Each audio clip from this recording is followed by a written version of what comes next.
দেখুন আরেকবার দেখাবো। ওরে পড়তে পড়তে হয়ে আছি। যতদিন বেঁচে আছি কাস্টমারদেরকে খাইয়ে যাবো। জাস্ট হিলিয়ে দেবে আপনাকে, এতটাই নরম তুলতুলে যে আমার মনে হয় না ব্যারাকপুরের বুকে আর কেউ দিতে পারবে। ডিবাপি বিরিয়ানি খেলে কিন্তু পেট ভরে না, মনও ভরে, এটা আমার কথা। আবার বেশ কয়েক মাস পরে চলে আসলাম বারাসাতে ডিবাপি ব্রাঞ্চে। আমি তো আছি, বিট্টু আছে সঙ্গে, কিন্তু ডলিদি আর বাপিদাকেও এখানে এসে পেয়ে গেলাম। ওনারাও দেখলাম এই ব্রাঞ্চে আজকে এসছেন। তো ডলিদি আর বাপিদা, তোমাদের সঙ্গে তো প্রায় আমার দেখা সাক্ষাৎ হয়েই থাকে, যেহেতু একই শহরে থাকি, ব্যারাকপুরে থাকি। আচ্ছা, একের পর এক ব্রাঞ্চ তো তোমরা বানিয়েছো, সেই 2006 সাল থেকে দেখছি। সেই বেড়ার দোকান থেকে শুরু করে সে উত্থান, আর সেখান থেকে আজকে ব্যারাকপুর হলো, বারাসাত হলো, মধ্যমগ্রাম হলো, সোদপুর হলো, শুনছি আরেকটাও নাকি হচ্ছে। এটা কি স্টপ হবে না, নাকি না চলতেই থাকবে, না নতুন নতুন আরও কিছু আসছে?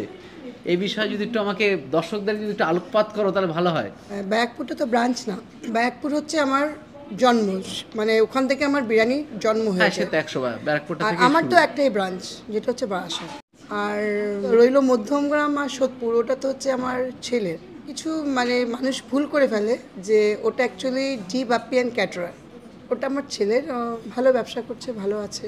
বাহ, আমরা দুজনে মিলে এখানে ব্যবসা করছি, আমরাও ভালো আছি। তোমরা তো দেখতে পাচ্ছি সেই 2006 সাল থেকে সেই বেড়ার দোকান থেকে শুরু করে আজও কন্টিনিউয়াসলি পরিশ্রম করে যাচ্ছ। তো এত পরিশ্রম করছো দেখে সত্যি মাঝে মাঝে ভাবি যে আমরা কতটুকু বা পরিশ্রম করি। তোমাদের দেখে আমাদের কখনো কখনো ইন্সপায়ারেশন মনে হয়। আচ্ছা, রিটায়ারমেন্ট নিতে ইচ্ছা করে না? রিটায়ারমেন্ট লাইফ নেবে না নাকি? 2006 থেকে যখন স্টার্ট করি তখনই চিন্তা করেছি যে রিটায়ারমেন্ট আমি আর করব না। রিটায়ারমেন্ট আমাকে উপরওয়ালা যেদিনকে করবে সেদিনকেই রিটায়ার হবো। আচ্ছা, কন্টিনিউয়াসলি এরকম পরিশ্রম এখন করতে পরিশ্রম থাকবে। করেই যাবো আমি। আমরা শেষ দিন অবধি বিরিয়ানির দোকানে আসবো, সেদিনকে ঈশ্বর রিটায়ারমেন্ট দেবে আসবো, সেদিনকে আর আসবো। যতদিন বেঁচে আছি কাস্টমারদেরকে খাইয়ে যাবো। সত্যি খুব ভালো লাগলো যে এরকম মানসিকতা থাকাটা সত্যি খুব জরুরি। আচ্ছা ডলিদের একটা কথা, এখন তো রমজান মাস চলছে, রমজানের জন্য বাইরে দেখলাম কি ইফতারি কোনো কি ব্যবস্থা হচ্ছে কি?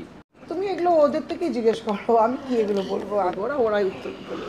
আমাদের প্রত্যেক বছর রমজান মাস উপলক্ষে একসাথে ডলি আন্টি, বাপি আঙ্কেলের সাথে মিলে ডিবাপির তরফ থেকে ইফতারি প্রোভাইড করা হয়। আমরা এখানে হাউসকিপিং বলুন বা যে কটা স্টাফ আছে সবাই মিলে একসাথে একই টেবিলে আমরা ইফতারি পালন করি। এবার আন্টি আঙ্কেল যখন এখানে থাকে তো এখানে করে, নাহলে মেন ব্রাঞ্চ আমাদের ব্যারাকপুরে আছে, ব্যারাকপুরে থাকলে ব্যারাকপুরে করে। ইফতারিটা খুব ভালোভাবে আমরা এনজয় করি, এই একটা মাস আমরা কাটিয়ে সবাই কাজে আসে, কে কখন বাড়ি যাবে, কে কখন খাওয়ার, এটা আমাদের ডিউটি যে ওদের ইফতারিটা খোলানোর। ইভেন কি যারা ইফতারি খোলে তারাই শুধু বসে না, সবাই মিলে আমরা ইফতারিটা খুলি। এখানে এসে দেখতে পাচ্ছি বিরিয়ানি অলরেডি তৈরি করা যা শুরু হয়েছে। তো কীভাবে তৈরি হয়েছে পুরোটাই আপনাদের সামনে তুলে ধরবো। জাস্ট কিছুটা প্রসেস এগিয়েছে আর সবটাই তুলে ধরবো। আম, তেঁতুল, বিভিন্ন কাঠ দিয়ে কিন্তু এখানে বিরিয়ানি কন্টিনিউ হতেই থাকে। কাঠ ছাড়া এখানে কখনোই অন্য কোনোভাবে বিরিয়ানি হয় না। ডিবাপিতে আসলে আপনি অলওয়েজ এরকম সারিবদ্ধভাবে প্রচুর কিন্তু তামার হাঁড়ি পাবেন, আর সব বড় সাইজের তামার হাঁড়িতে এখানে অলওয়েজ বিরিয়ানি হয়। এখন কাঠের জালে এখানে বিরিয়ানি হচ্ছে, আর এখানে জাস্ট পেঁয়াজ ফ্রাই হয়ে গেল, বেরেস্তার মধ্যে জলও দিয়ে দেওয়া হলো। এবার এর মধ্যে দিয়ে দেওয়া হচ্ছে আলু বয়েল করার জন্য দিয়ে দিচ্ছে, তার মধ্যে শুকনো লঙ্কার গুঁড়ো। 2 প্যাকেট দিলে নাকি? ডিবাপির মাটনের সাইজ নিয়ে সকলেই তো জানেন, তাই না বলো? এখানকার সাইজটা তো আমাদের বিশাল ম্যাটার, তাই না বলো? আর এই দেখো সাইজগুলো দেখো, মানে সত্যি বিরাট বড় বড় সাইজ। এখানে এটা দেখাও পরে প্রত্যেকটা বড় বড়, মানে ছোট সাইজ মানে তোমাদের বানাই না। উড়িয়ে বাপ, এই সাইজটা বলো তো, এটা কোনো কথা হলো? এটা একটা পুরোপুরি একটা পুরো পাঁজর। তো বিরাট বড় সাইজ কিন্তু ডিবাপিতে অলওয়েজ দেওয়া হয়। আর এখানে মাংসগুলো দেখতে পাচ্ছি মাটনের প্রত্যেকটা পিস বড় বড়।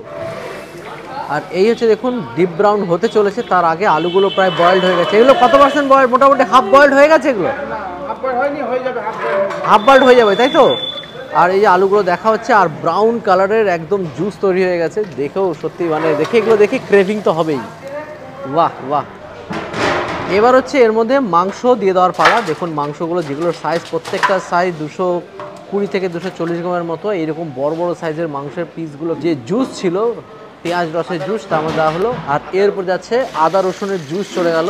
এর মধ্যে কত পিস মাংস ছিল? এর মধ্যে 120 পিস, মানে 2 হাঁড়ি মাংস নাকি? 2 হাঁড়ি মাংস গেল। আর তারপরে যাচ্ছে লবণ, পুরো 1 প্যাকেট লবণ চলে গেল, হাফ কিলো। এবার যাচ্ছে কেওড়া গোলাপ জল, কেওড়া জল আর গোলাপ জলের মিশ্রণ। এইবার হাঁড়ি চলে যাচ্ছে আগুনের মধ্যে, মানে কাঠের আগুনের উপরে চড়িয়ে দেওয়া হলো। কতক্ষণ থাকবে এখানে আগুনে? আধা ঘন্টা থাকবে, তাই তো? বাহ, এটা তোমাদেরই তো খাসির দোকান তাই তো? ব্যারাকপুরের খাসির দোকানের মাংস প্রায় আধা ঘন্টার মধ্যে হয়ে যায়। বাহ বাহ বাহ, এবার এটাকে ভালো করে মিশিয়ে নেওয়া হচ্ছে, জল দিয়ে দেওয়া হচ্ছে। বাহ, কি তাপ, কাঠের আগুনের ভয়ানক তাপ।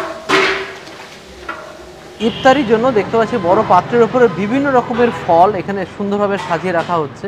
আর এখানে দেখতে পাচ্ছি বিভিন্ন রকমের ভাজাভুজি হচ্ছে। কি কি ভাজাভুজি হচ্ছে? পেঁয়াজি হচ্ছে, বেগুনি হচ্ছে আর কুমড়োর চপ। বাহ, এখন হচ্ছে পেঁয়াজি নাকি? এরপরে বেগুনি। এরপরে বেগুনি, এই দেখতে পাচ্ছি এখানে কেটে রাখা আছে এগুলো তাই তো? বেগুনি আর কুমড়োর চপ বা যেটাকে আমরা কুমড়ি বলি সেগুলো কিন্তু কেটে রাখা আছে। আর এখানে বেসন ফাটিয়ে রাখা আছে। ইফতারির টাইম হয়ে গেছে এবং ইফতারি শুরু হয়ে গেছে, আর সবাই এখানে একসাথে ইফতারি করছে। আর ডলিদি বাপিদাও এখানে আছে। আর ইফতারির প্রথমে সকালে মিলে ফল খাচ্ছে দেখছি, আর তারপরে বিভিন্ন রকমের ভাজা চলে এসছে, যে ভাজাগুলো একটু আগে বলেছিলাম চলে এসছে। আর সঙ্গে দেখতে পাচ্ছি আছে, এটা কি আছে? এটা মোহাম্মদের শরবত, যারা জাকারিয়া স্ট্রিটে গিয়ে খেয়েছিলাম সেটাও এখানে বানিয়েছে দেখলাম। সকলে মিলে বানানোর সময় তো দেখেছিলাম, বেশ ভালো লাগছিল জিনিসটা। একটা সুন্দর একটা পরিবেশ তৈরি হচ্ছে এবং সেই পরিবেশটা পুরোপুরি কিন্তু ডলিদি বাপিদার সৌজন্যই প্রতি বছর এই রমজান মাসে কিন্তু করে থাকে।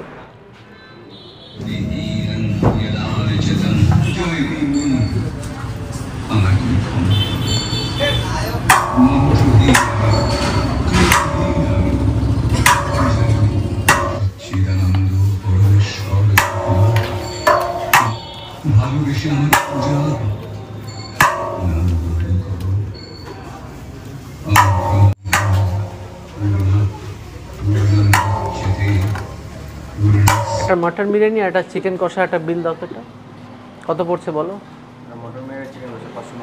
590। ওকে, দিচ্ছি। এখানে অ্যাডভান্স আগে বিল কাটতে হয়, তারপরে টেবিলে গিয়ে বসার পালা। এবার মাটন বিরিয়ানি প্লেটিং হচ্ছে। বাহ, এই সেই ব্রাউন কালারের রাইস, এই হচ্ছে ডিআপি বিরিয়ানির খাসিয়াত। তার সঙ্গে আছে নাল্লি পিস। এখানে প্রত্যেকটা পিস 220 থেকে 240 গ্রাম এরকম হয়, কখনো কখনো 250 গ্রামও হয়ে যায়। বাহ। তো এখন নিয়ে বসে বললাম এখানকার বিখ্যাত বিরিয়ানি। দিবাপি মানেই আমরা জানি বিরিয়ানির জন্য আর নতুন করে কিছু বলার নেই। এখানে জবরদস্ত বিরিয়ানি তৈরি হওয়াটাও কিছুটা দেখলাম। এরকম সাইজের মাটন পিস এখানে প্রত্যেককে দেওয়া হয়। এরকম দেখুন জবরদস্ত একটা বড় সাইজের নালি পিস দেখলাম আছে, তাই নিয়ে নিলাম। আর সঙ্গে থেকে ব্রাউন কালারে আলুযুক্ত ব্রাউন কালারে বিরিয়ানি। আর কোয়ান্টিটি যা থাকে 2 প্লেট নিলে পরে 3 জনে হেসে খেলে খেতে পারবে, এরকম কোয়ালিটি বিরিয়ানি থাকে। আর সঙ্গে নিয়েছি চিকেন কষা। চিকেন কষা তো 4 পিস চিকেন থাকে, মোটামুটি অনেকটাই। আর সঙ্গে কিন্তু এখানকার ফেমাস গ্রিন চাটনি, আর সঙ্গে স্যালাড হিসেবে থাকে পেঁয়াজ শসা। ভাই বিরিয়ানি হতো ভাই আসা, জবরদস্ত ফ্লেভার। আর এরকম ঝরঝরে বিরিয়ানি, এই দেখুন জবরদস্ত বিরিয়ানির কোয়ালিটি, বিরিয়ানির রাইস পুরো মাখন, আর সঙ্গে আলু।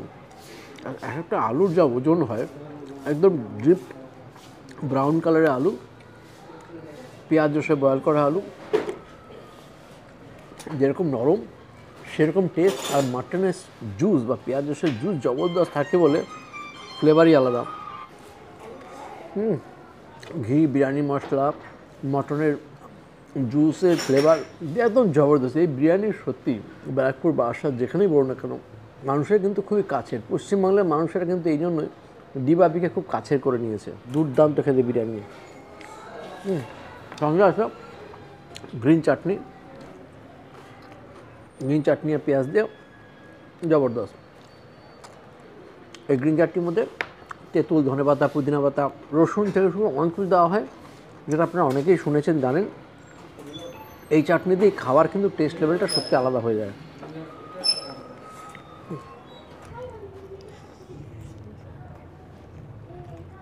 এতটাই নরম তুলতুলে যে নাল্লি পিস জাস্ট মুখে দিয়ে একবার শুধু দাঁত দিয়ে চাপ দিতে হবে না, হালকা টাচ করলেই মানে খুলে যাবে এরকম। আর সঙ্গে এরকম পিঙ্কিশ কালারের মাটন, দুর্দান্ত মাটন, আর মাটন আর সঙ্গে এরকম বিরিয়ানি,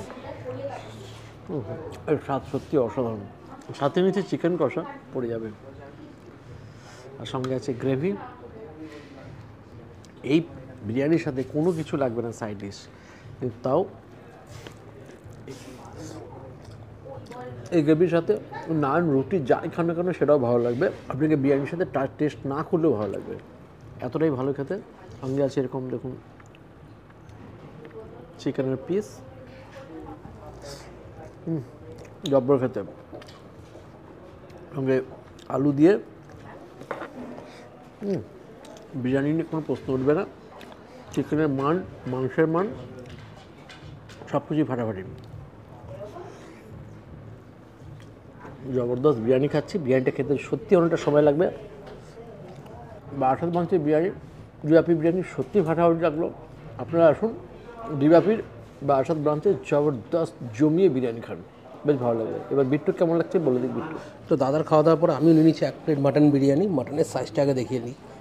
চরম যখন তখন খুলে পড়ে যেতে পারে। সাইজ দেখতে পাচ্ছেন 250 মনে হচ্ছে একটা বাটখারা, দেখুন খুলে পড়ে যাচ্ছে।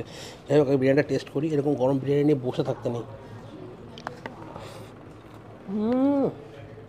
ডিবাপি বিরিয়ানি এমন একটা বিরিয়ানি, যে কোনো পরিস্থিতিতে, সেই রোদ ঝলমলে দুপুর হোক, বৃষ্টি ভেজা রাত হোক, যে কোনো পরিস্থিতিতে এই বিরিয়ানি আপনাকে একটা আলাদাই অনুভূতি বা ফিলিং দিতে পারে। বারাসাতের এসি রেস্টুরেন্টে বসে কিন্তু আমরা বিরিয়ানি টেস্ট করছি আজকে। সে যেরকম পরিস্থিতি কিন্তু এই বিরিয়ানি কিন্তু আর আলাদাই স্বাদ। ব্যারাকপুর ডিবাপি বিরিয়ানি আমাদের কাছে কিন্তু একটা ঘরোয়া বিরিয়ানি, ঘরের বিরিয়ানি। এখানে বিরিয়ানি খেতে আসে একটু মনে হবে না যে আপনি কোনো দোকানে খেতে এসেছেন, বিকজ এখানকার যিনি ওনার ডলি ম্যাডাম কিন্তু প্রত্যেক কাস্টমার কাছে গিয়ে রিভিউ নেন, জিজ্ঞাসা করেন কেমন হয়েছে। মানে যেরকম একটা মা তার সন্তানকে জিজ্ঞেস করে ভালো হয়েছে তো বা কিছু, বারবার করে আসেন জিজ্ঞাসা করেন সেই বিরিয়ানির স্বাদটা কেমন। ডিবাপের অন্যতম সেরা আইটেম মেটে কষা, কালার আর টেক্সচার দেখছেন, বাপরে বাপ, দেখেই তো জিভে লোল পড়ছে। সত্যি কথা বলতে এই বিরিয়ানির সাথে সাইড ডিশের কোনো কিছুর দরকার পড়ে না। তবু এইগুলোর যাতে, যেহেতু আমরা একটু আলাদাই মাটন খোর বিরিয়ানি খোর, এটা নিতেই হবে।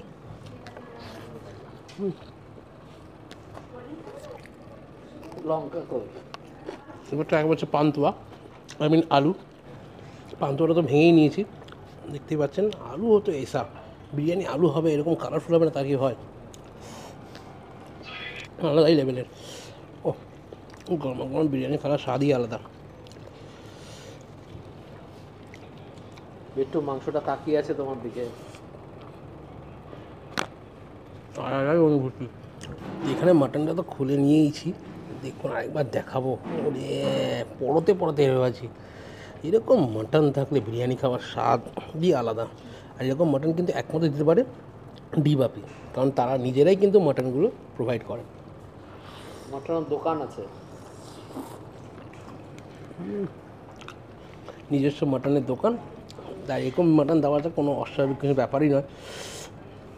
আরে বের করি, এটা হচ্ছে প্রপার রেওয়াজি মাটন, হালকা রেওয়াজি হালকা মাটন, আলাদাই স্বাদ, জাস্ট হিলিয়ে দেবে আপনাকে। একটু মাটন নিয়ে নিই, সাথে একটু আলু, সাথে একটু গ্রিন চাটনি আর স্যালাড।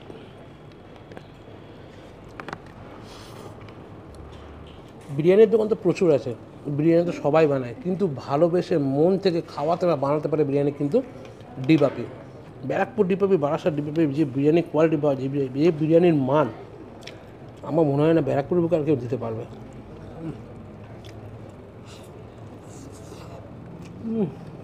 এই বিরিয়ানিটা খেয়ে একটা কথা মনে পড়ে গেল, কথাটা আমি নয়, এখানে যিনি ওনার তিনি বলবেন। ডিবাপি বিরিয়ানি খেলে কিন্তু পেট ভরে না, মনও ভরে, এটা আমার কথা।